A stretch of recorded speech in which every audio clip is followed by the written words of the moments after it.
Il existe une fatigue dont on parle rarement, une fatigue qui ne se voit pas, qui ne fait pas de bruit, qui pourtant pèse lourdement à l'intérieur.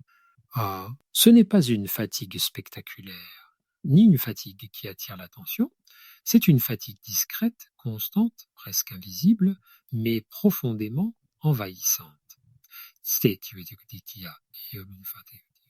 Elle ne disparaît pas avec une nuit de sommeil, ni avec quelques jours de repos, parce qu'elle ne vient pas uniquement du corps, mais de la manière dont on se vit, dont on se porte soi-même au quotidien. Souvent, rien ne s'est effondré. Souvent, rien ne s'est effondré. Il n'y a pas eu de drame, pas de rupture brutale, pas de crise visible. La vie continue, on travaille, on assume, on répond aux attentes, on fait ce qui est attendu. De l'extérieur, tout semble tenir, et pourtant, à l'intérieur, quelque chose s'use lentement, presque imperceptiblement, comme une corde trop tendue qui ne casse pas, mais qui s'effile jour après jour.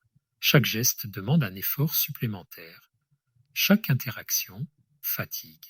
Guerre, fauveau, fatigue.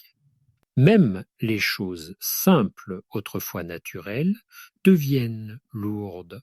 Se lever, répondre à un message, prendre une décision, tout semble demander plus d'énergie qu'avant. Et cette fatigue intérieure est souvent mal comprise, y compris par ceux qui la vivent.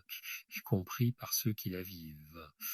On la confond avec un manque de motivation, avec de la paresse, avec une fragilité personnelle.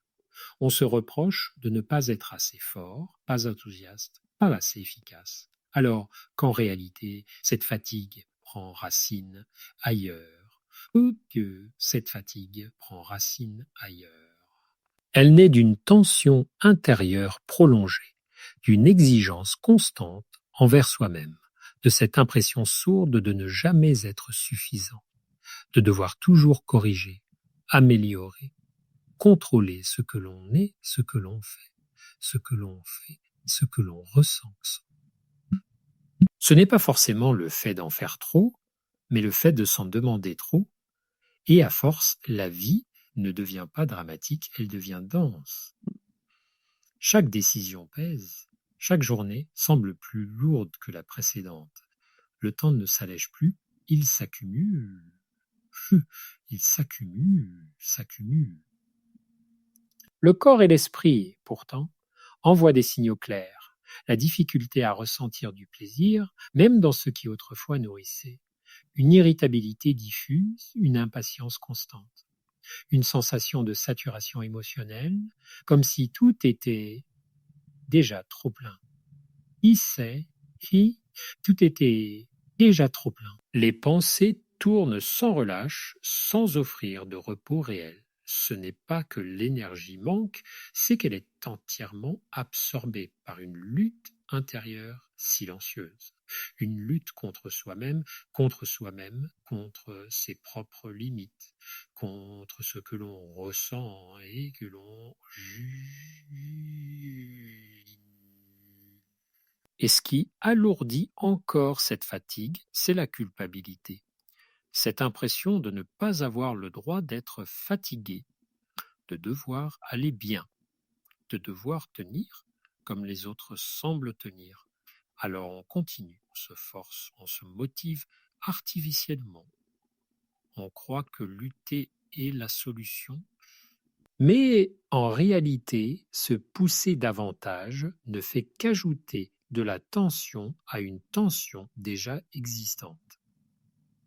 Cela rigidifie encore plus le système intérieur jusqu'à l'épuisement. On peut s'arrêter, dormir, prendre du temps et ressentir malgré tout ce même poids intérieur au retour. Parce que cette fatigue ne vient pas seulement de ce que l'on fait, mais du dialogue intérieur dur et incessant qui ne s'arrête jamais. Une voix qui juge, qui exige, qui compare, qui presse. Une voix qui continue même dans le calme, même dans le silence. À un moment, le corps tire le frein. non pour punir, mais pour protéger. Car vivre sans accepter ses limites, sans jamais ralentir, sans jamais se sentir légitime à dire que c'est trop, finit par devenir insoutenable, insoutenable. Cette fatigue devient alors un mécanisme de survie, un signal d'alarme discret mais fondamental.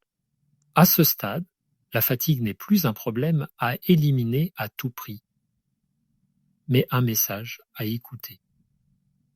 Et un message à écouter, un message qui indique que quelque chose dans la relation à soi doit être réajusté. Alléger cette fatigue ne demande pas nécessairement de tout bouleverser, de changer de vie ou de tout remettre en question. Elle demande souvent des ajustements plus subtils, mais plus profonds. Introduire de la souplesse là où il n'y avait que de la rigidité.